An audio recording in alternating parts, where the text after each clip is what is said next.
வாழ்க வையகம், வாழ்க வையகம், வாழ்க வளமுடன். குரு வாழ்க, குருவே துணை.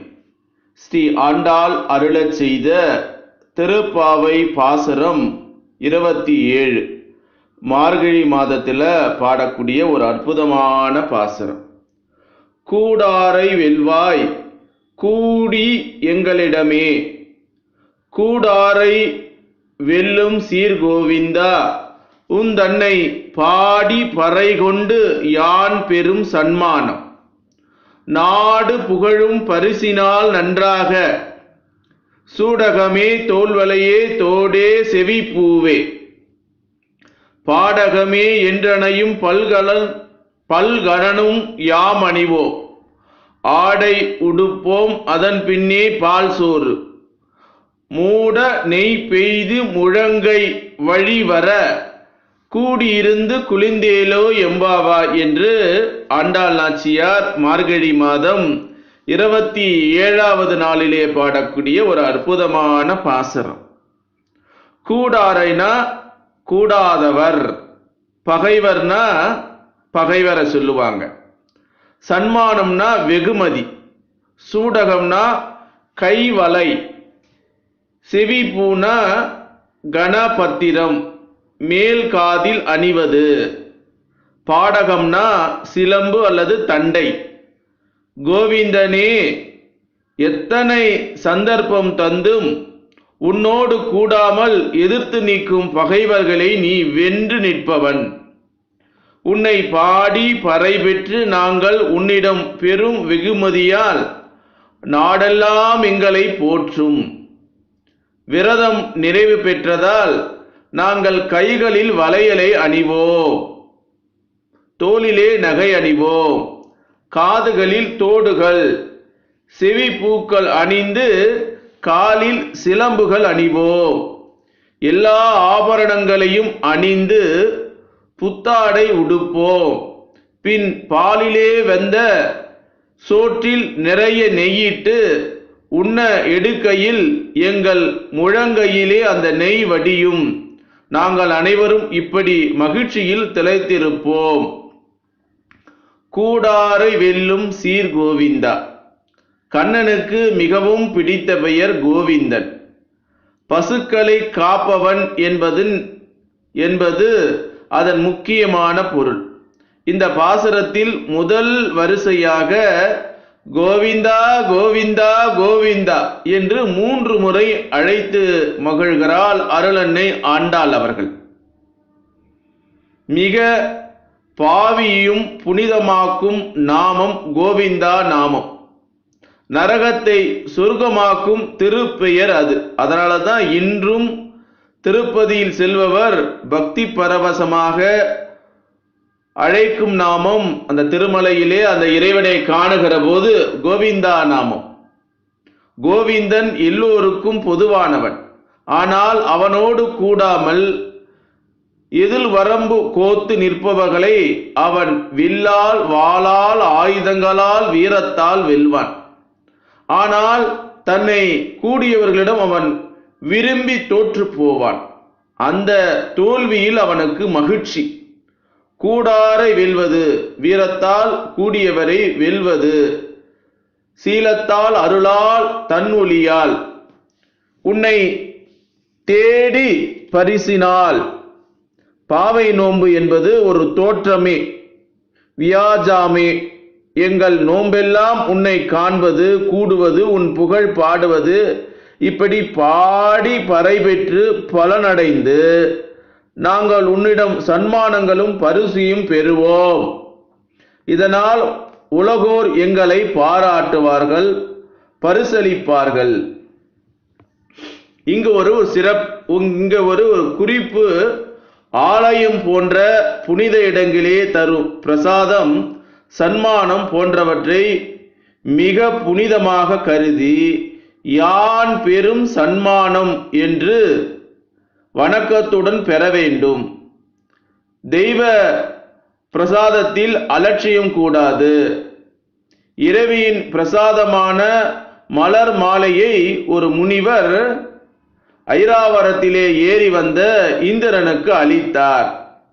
செல்வ செருக்கோடு அவன் அதை அங்குசத்தால் வாங்கி ஐராவதத்துக்கு அணிவித்தான். ஐராவதம் அதனை எடுத்து காலால் நசுக்கிவிட்டது. முனிவரின் கோபத்துக்கு இலக்காகி இந்திரன் செல்வம் முற்றும் இழந்து மறைந்து வாழ நேர்ந்தது என்பது புராண குறிப்பு. நாடு புகழும் பரிசினால் நன்றாக சூடகமே ஆடை உடுப்போம்.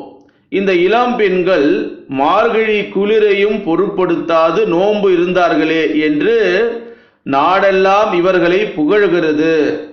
கண்ணனது சன்மானம், நாட்டோர் புகழ்ச்சி, நோன்பு நிறைவேறிய மகிழ்ச்சி, இவற்றிலே நோன்பு தொடங்குவதற்கு முன்பு நாங்கள் மேற்கொண்ட அணிகலன்களை அணிவதை பற்றி கட்டுப்பாடுகளை விலக்கிக் கொள்கிறார்கள். உற்சாகத்தோடு கையிலே வளையல்கள் அணிகிறார்கள், தோளிலே வங்கி அணிகிறார்கள், காதில் தோடும் மேல் காதில் செவ்விய பூவும் அணிகிறார்கள், காலில் படாகம் பாத தடாகம் என்ற சிலம்பை அணிகிறார்கள், புத்தாடை அணிகிறார்கள். அதன் பின்னே பால் சோறு கூடி இருந்து குளிந்து ஏலோ எம்பாவா என்று பாடுகிறார் அன்னை ஆண்டார். பின்னர் எல்லோரும் ஒன்றாக இருந்து பால் பொங்கல் சமைக்கிறார்கள். மார்கழியை அடுத்து வரும் தை பொங்கலை நினைவூட்டும் பாசரம் இது. தண்ணீரில் அல்லாமல் முழுவதும் பாலிலே அரிசி வெந்து பொங்கலாக வேண்டும்.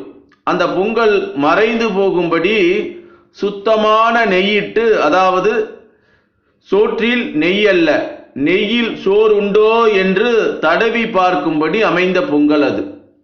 உணவிலும் கலை திறன் காணும் தமிழர் பண்பாடு இந்த பாசுரத்திலே தெரிகிறது.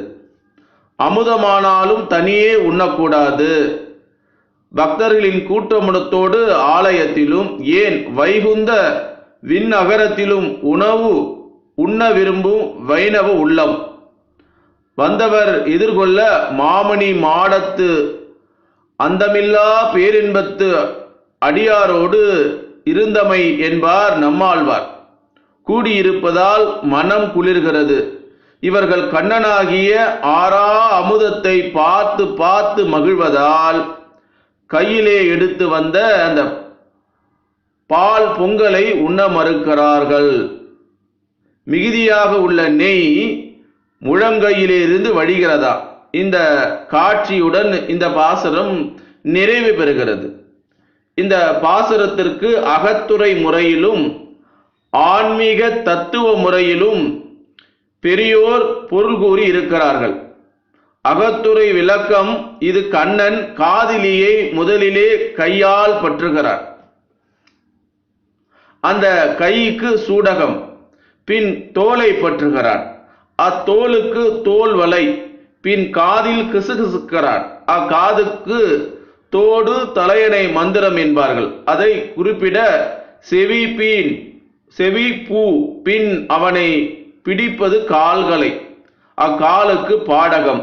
ஆன்மீக விளக்கம், இது பஞ்ச சம்ஸ்காரம், 5 புனித சடங்குகள் செய்து கொள்வார்கள் வைணவர்கள். அவற்றை தொடங்கும் முன் கையிலே காப்பு, கங்கணம் கட்டுவார். அதை குறிப்பது சூடகம்.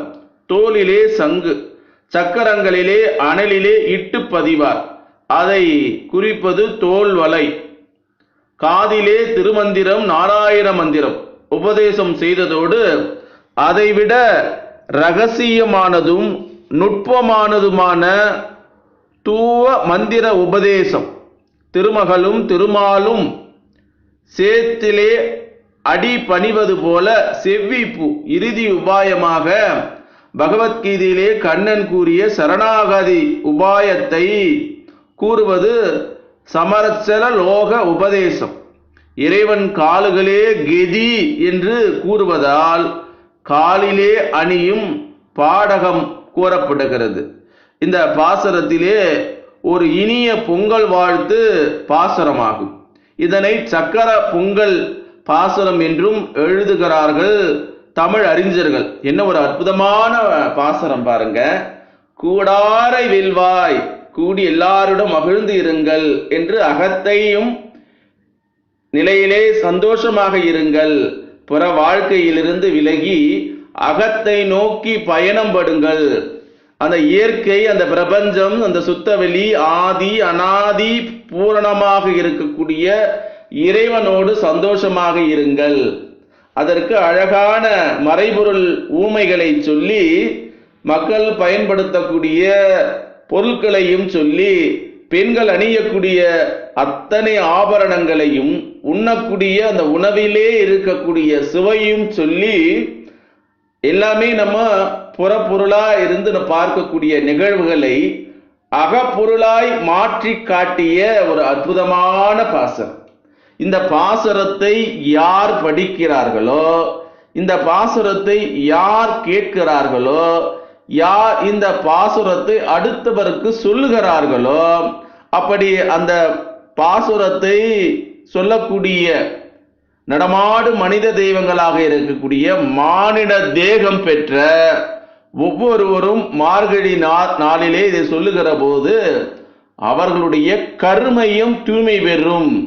அவருடைய மனம் அந்த பிரபஞ்ச சக்தியான இறையாற்றலோடு ஒன்றி கலந்து உயிர்கலப்பு பெற்று அவர்களுக்கு மகிழ்ச்சியை கொடுக்கும். அவர்கள் வைத்திருக்கக்கூடிய புற சொத்துக்களை விட அகசொத்து மிகுதியாக கிடைக்கும். அவர்கள் நிறைவான வாழ்க்கையை வாழ்வார்கள். நிறைவான செல்வங்கள் அவர்களுக்கு பிறக்கும்.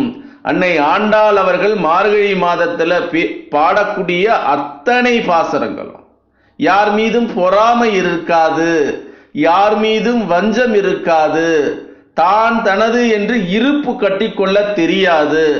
அப்படிப்பட்ட ஒரு உயர்ந்த எண்ணத்தை கொடுக்கக்கூடியது விதைக்கிறாங்க. அன்னை ஆண்டாள் அவர்கள் ஒவ்வொரு பாசுரத்திலேயும் ஆன்மீக கருத்துக்களை விதைத்து நமக்குள்ளாகவே ஊடுருவு செய்கிறார்கள். இந்த மார்கழி மாதங்கள்ல நம்ம திருக்கோயில்ல போடக்கூடிய பாசுரங்களை நம்ம நிறைய பேர் கேட்கிறோம். ஏன் கேட்கிறோம்? அம்மா எம்.எஸ். சுப்புலட்சுமி அம்மா அவர்கள் உருகி உருகி பாடி இருப்பாங்க அந்த பாடலை. இந்த பாடலை கூட அவங்க அவ்வளோ அழகா உருகி பாடுவாங்க. ஏதோ ஒரு பாடல் நம் கருமையத்துல பதியுது.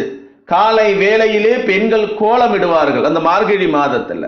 அப்ப அந்த மார்கழி மாதத்துல காலையிலே கோலமிட்டு இந்த திருக்கோயில்ல பாடக்கூடிய அந்த பாடலும் கேட்கிற போது அவர்கள் ஆத்மா சுத்தமடைகிறது. அவர்களுக்கு பிறக்கக்கூடிய குழந்தை கருவிலே திருவிடையான் என்று சொல்லக்கூடிய குழந்தை பிறக்கிறான். அவர்கள் அந்த வீட்டினுடைய திருமகளாக மாறுகிறார்கள்.